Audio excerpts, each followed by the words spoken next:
Hello, ladies and gentlemen, Captain Check here, and welcome to the third episode of Modders on Modding. Now, I asked Galdicott from Gald Gaming if I could bring this series over to my channel because it's perfect for the supporting the modding community kind of series. These are interviews with mod authors, people who are passionate about changing the game, modding it up, and I love seeing it from their perspective. So this one is all about the music in mods, and I hope you enjoy it, and there are more to come for all aspects of modding. So, alright, take it easy guys and enjoy the episode.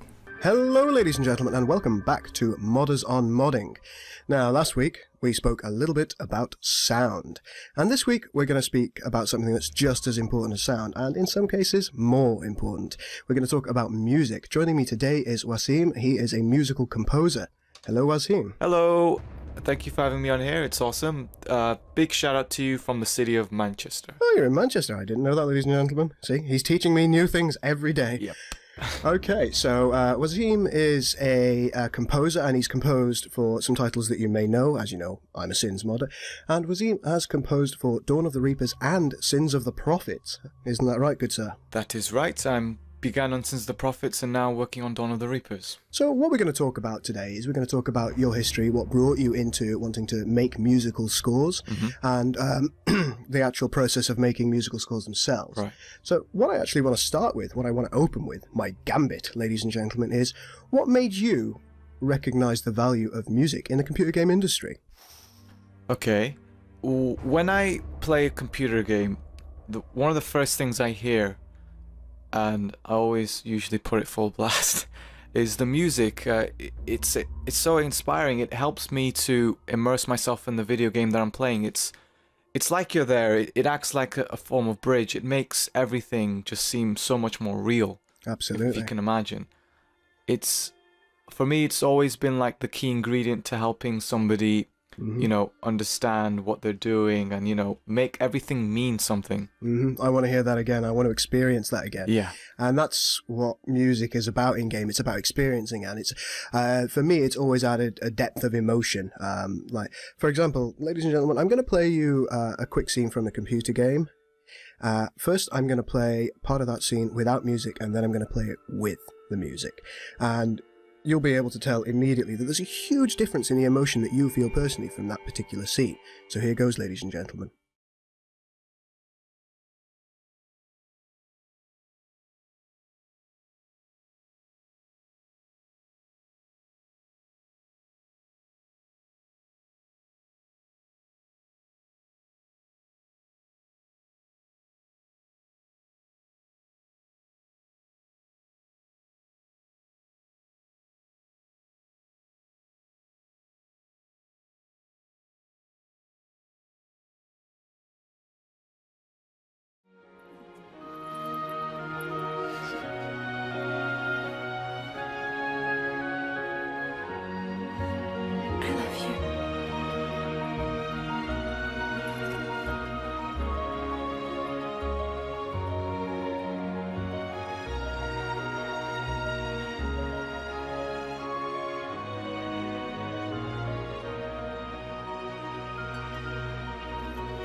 Okay, that was the scene.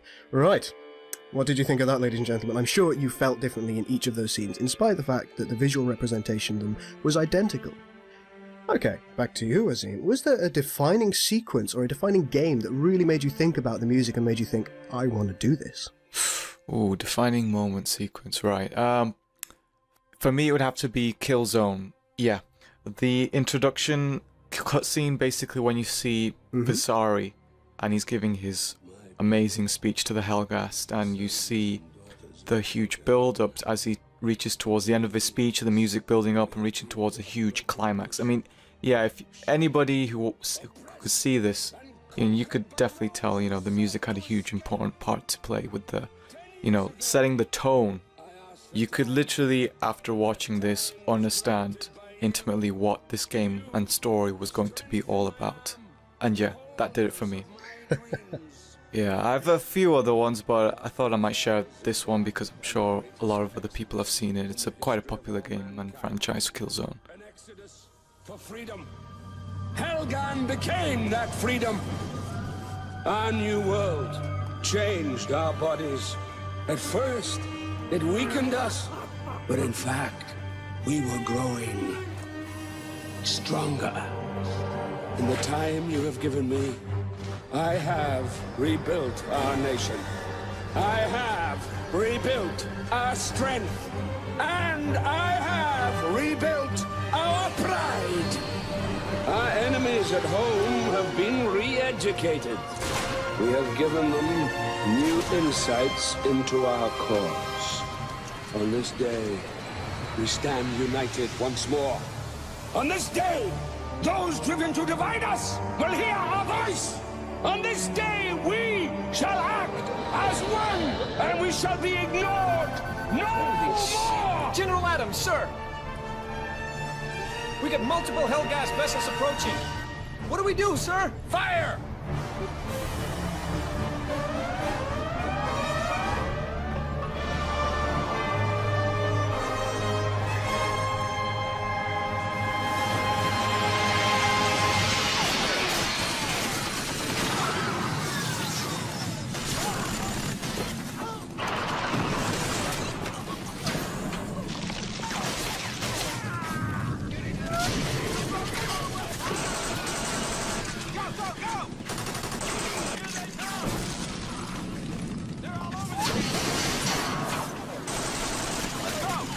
Defenders of the Hellgas dream, now is our time!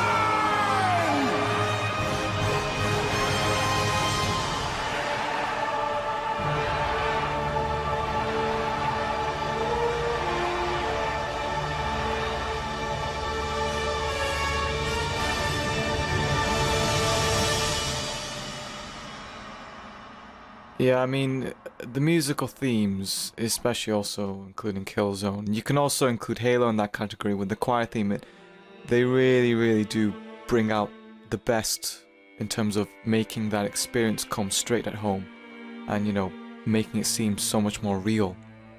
And that's something that we're definitely doing with both Dawn of the Reapers and Sins of the Prophets.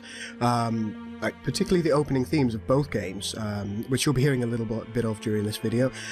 They have added a lot of definition to the games, and I'm really pleased that you've made such powerful themes for them, so thank you. Thank you. Right, we're going to continue talking about composing. I just wonder what made you take those first steps. How did you start out with composing? Okay, yeah, this is an interesting one. So, when I was a teenager, my father used to go every Saturday, Sunday to these markets. One day he brought back home this box full of software, and it was full of all these programs, some of which you'd never want to install on somebody's computer, especially not mine. But in there, it had this one program, and it was called Dance CJ3. Yeah. Yes, good old Dance CJ. It was great. I mean, you had all the loops that you could ever need already built in with the software. All you needed to do was basically drag and drop them onto this timeline, and you could have multiple different layers. So you ended up just making these, you know, 5 3-minute songs in a matter of seconds, just dragging and dropping as you choose. It was literally just going into a candy store and picking what was your favorite sweet. It was just great. So you felt that what really sparked it off for you in the first place was you found something that was above anything else fun. Fun, definitely. I mean, I definitely wouldn't have continued using it if I didn't find it fun or interesting at the time. And for me, it was very easy just to go about this process. I was dragging and dropping loops and samples onto the timeline, coming up with all these songs in my head. It was just all spur of the moment stuff. I see. And I literally spent so much time on that thing, you know. Came up with so many songs. I think I came up with like 2 albums worth of it. Eventually, I outgrew it basically. I wanted more, you know, once what was just a casual interest became slowly an obsession. I tried to look far and wide for samples that I could, loop. I even used parts of songs and mashed them up together and creating some really random bootleg remixes, which I'll never show anybody for the life of me. And yeah, the penny dropped for me when I reached 17. After my birthday, my father, bless him, bought me my first MIDI keyboard, the Akai LPK25. And yeah, I think if you just show it, it was a very simple keyboard. It just had only 2 octaves worth of keys, but literally the possibilities were endless because I could literally make my own samples, my own loops, the way I wanted it to, purely because I could now touch the keys myself. To be honest with you, there's a lot of us, myself included, that don't have a musical bone in our body. We appreciate music, we appreciate the sounds, but the second you give me a guitar, the closest thing I'm going to do is go rockstar and smash it up. I'm not able to play any musical instruments very well. I did try with the violin, it was terrible. But this pieces of technology like this, they allow you to explore your creativity and explore things like this without actually having to necessarily master a particular instrument, because that's years of hard work. And although admittedly making something good on the software that you use, Wazeem, also takes years of hard work. It is, and it takes years of hard work, especially. I mean, you're opening up a different kind of worms altogether. In fact, learning an instrument might not seem such a bad idea compared to, trying to control software and trying to basically tell it, literally, just to be human. And yeah, I mean, I've been trying that with Max for some time. Yeah, and it's very interesting because you develop your own ways around these softwares that you use to make music, and it's like the ultimate contradiction, because ultimately trying to make something so musical and so sort of something that can basically come from the soul, so to speak, and you're basically trying to find that in a place where there is literally no soul, in the heart of a computer. No, that's definitely true.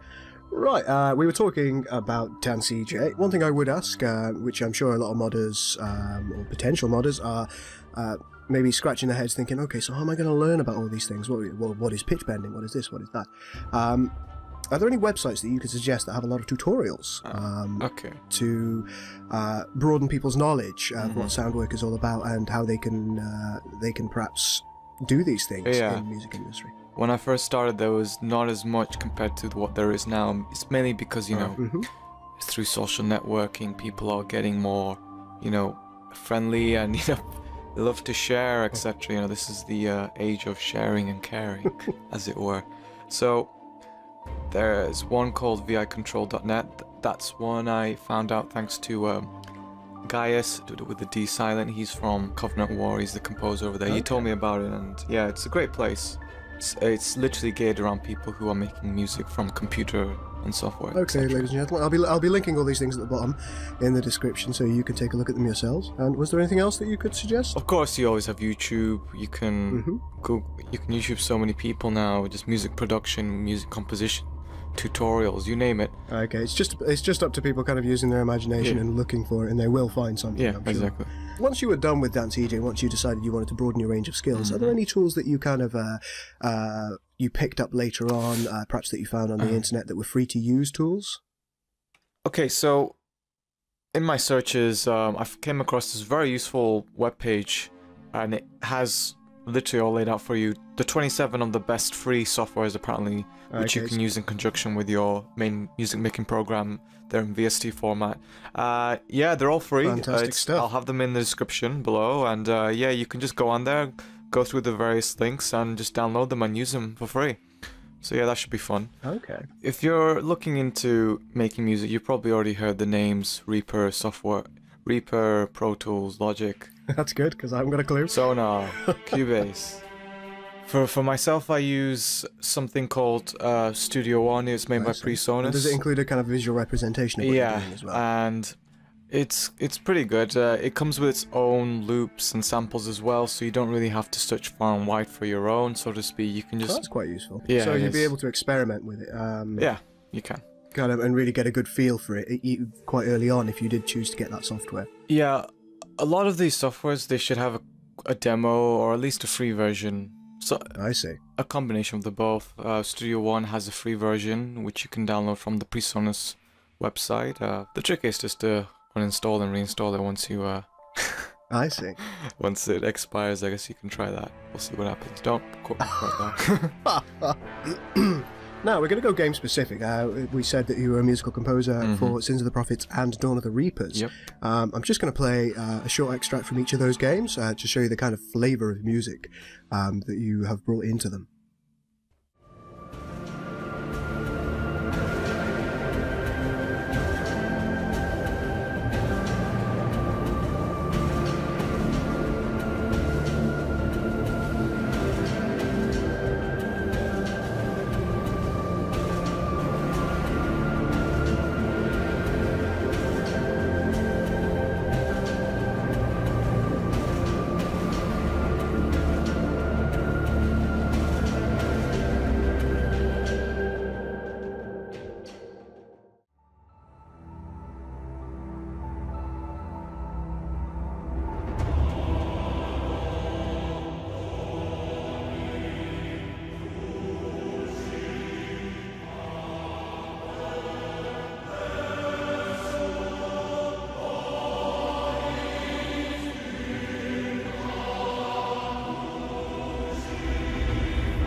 There we go, ladies and gentlemen. That was the opening tracks to each of those games, and they add a flavour and a feel to those games. I'm actually just going to ask you a couple of questions about those games, if you don't mind. Sure, fire away. Fantastic stuff. Now, what cues, we're going to talk about Mass Effect first off. What cues did you take, audio-wise, from Mass Effect in order to create a music that had the right flavour and was appropriate to the scene that you were trying to set? Were there any particular sounds that you made use of, or styles of sound? No. Well, there is that sound that you picked up on in the main theme, startup theme, which was identifiable towards the Reapers, you know, the buzz saw sound.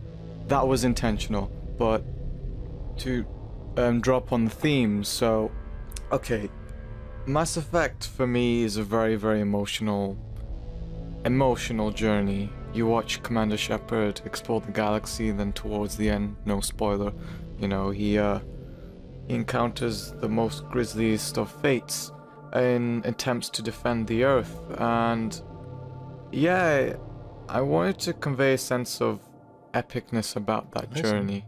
So that's one of the reasons why I chose that sort of tone instead of a very familiar sorrow, doom and gloom style of sound that, you know, was previously featured in that sense. Of course, you know, you have the exploration themes, which it's all sci-fi and, you know, synths and stuff.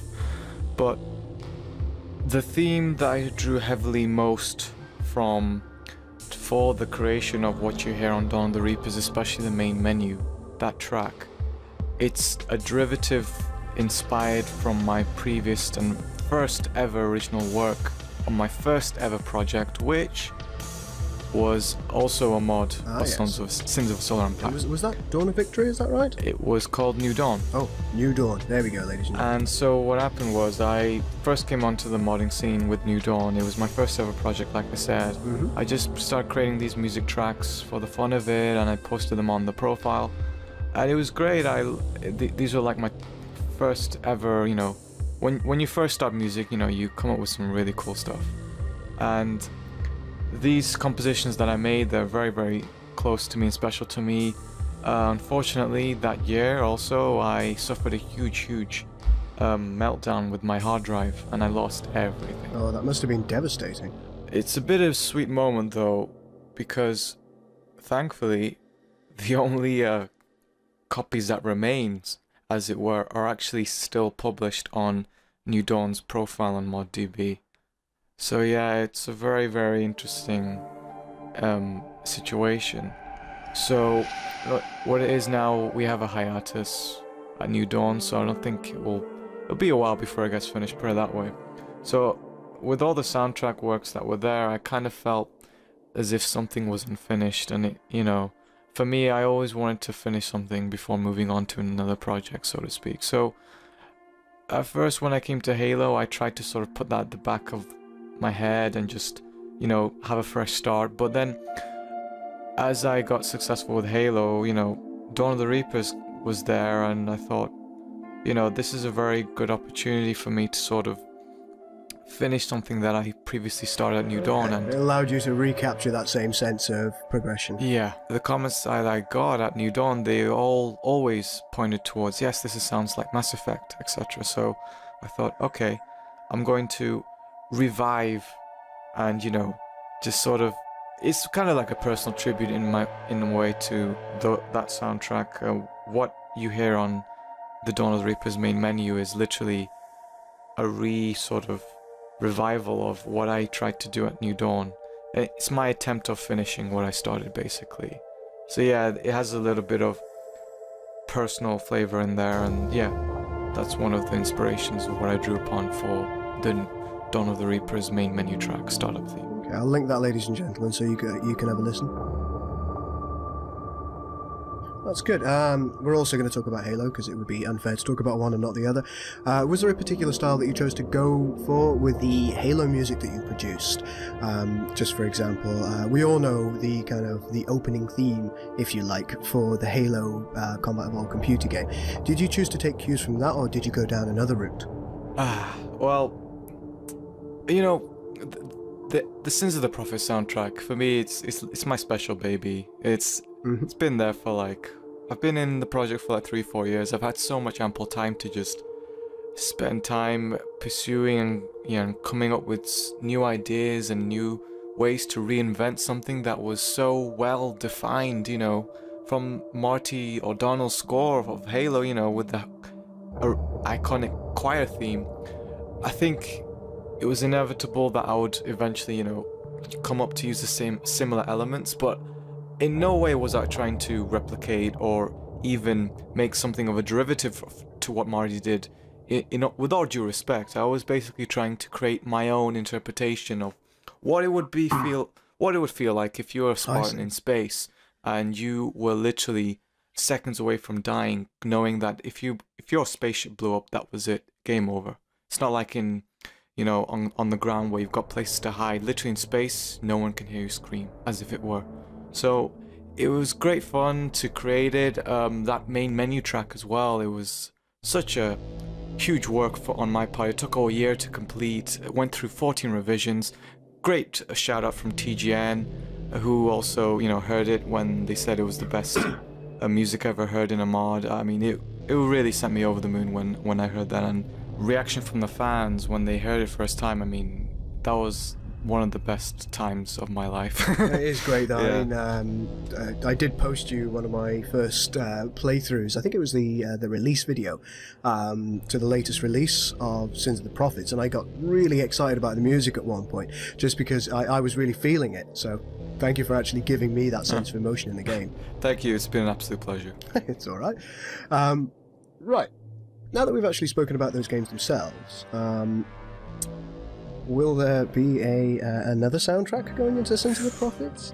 Well, you mean as if I have more work? Basically, yeah, I spoke to Sancho the other night, and so it's funny, I have two mods. One is Sins of the Prophets, which are getting closer to the finish line, but they still have some work to do. And then with Dawn of the Reapers, they're literally just, you know, only started in terms of the production cycle. So yeah, I've got a lot of work. Yeah, you're a busy man. I don't know what the hell I'm doing. I've got a lot of work on my hands, even with Sins of the Prophets. I mean, you're looking at 30 tracks just already done. I see.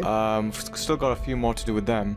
And are you continuing your work with Dawn of the Reapers as well? Oh yeah, definitely. I mean, yeah, I'm gonna have to spend a lot more time on the ambient tracks, and you know, I've got a good baseline with what I have in Dawn of the Reapers. It should be a lot more straightforward as compared to with Halo. It was a huge learning process for me in the beginning, so I'll be looking to, you know, make it a lot more faster than what I did. And when you found yourself working with these mods, have you found that actually working with the teams that were involved with the mods has allowed you to broaden your skills, or has allowed you to come up with new material?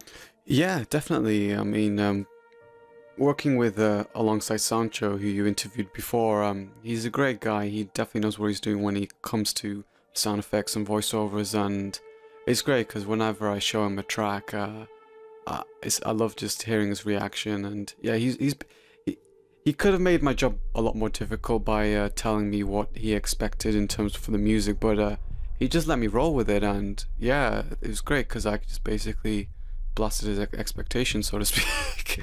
I don't want to try and sound, you know.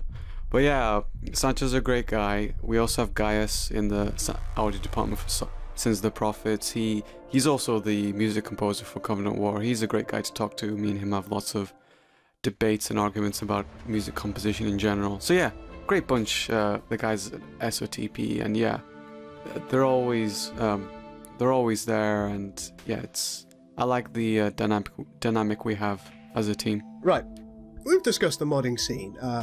You've obviously made your mark on the modding scene, particularly with the games that we've discussed today, and you've proven yourself as a composer, both with those mods themselves, and people have heard you on the internet via these mods. What do you think is going to be coming next for you as a result of the work that you've been doing? Well, I'm already in the process of working in games at the moment, sound side. I'm doing the music and sound effects for a few apps. Hopefully one will be coming out soon, in this month, hopefully. Oh, that's fantastic. And I'm also working on an MMO. I can't say much about that though, NDA. Right. And yeah, so sound in games at the moment, that's what I'm currently aiming towards and what I'm doing, and yeah, I'm just building on top of each project. There we go, ladies and gentlemen. If you want to get into the modding scene, sometimes that is going to open doors for you. Yeah, definitely. I mean, it goes without saying, my work that I did on Sins of the Prophets and now Dawn of the Reapers, it certainly hasn't gone unnoticed. I definitely recommend, if you want to get into games through the sound perspective, whether it's sound effects or music, definitely work on mods, because, you know, that's the best place to practice your skills. And it allows you a good way to showcase your skills, particularly if they're going to be popular mods. Like, to be honest with you, I mean, you couldn't have chosen better with a Mass Effect mod and a Halo mod, because they've already got really big static audiences, so your work was always going to get onto YouTube, it was always going to get onto the internet as a result.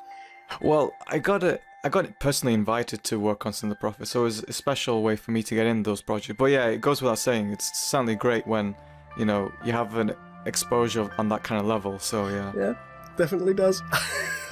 So, I mean, I've been quite lucky in the respect that I do some Star Trek work.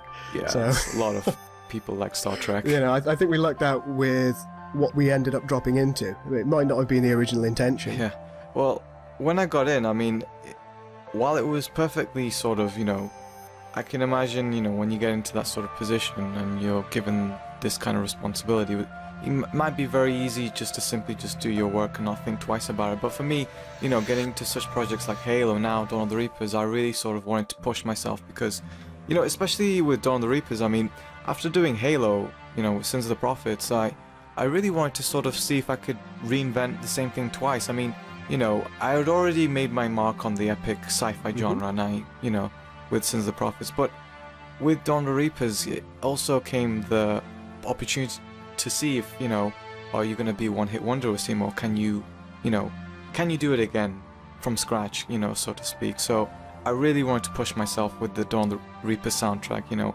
each track has been the product of, you know, hard work, which, you know, alongside Armand, he's a great mastering engineer, and yeah, in terms of both soundtracks, I've always strived to push myself further and see how far I go, and yeah, it's been great. And that's another really, really good piece of advice for any budding modders out there. Always push for more. Yeah. Even if you don't think you can do it, try, because you might just surprise yourself. Yeah, and you don't have to throw yourself into the deep end. You can start off small, because there's going to be a lot of things you're going to be dealing with, not just music related. You're going to be tackling with stress.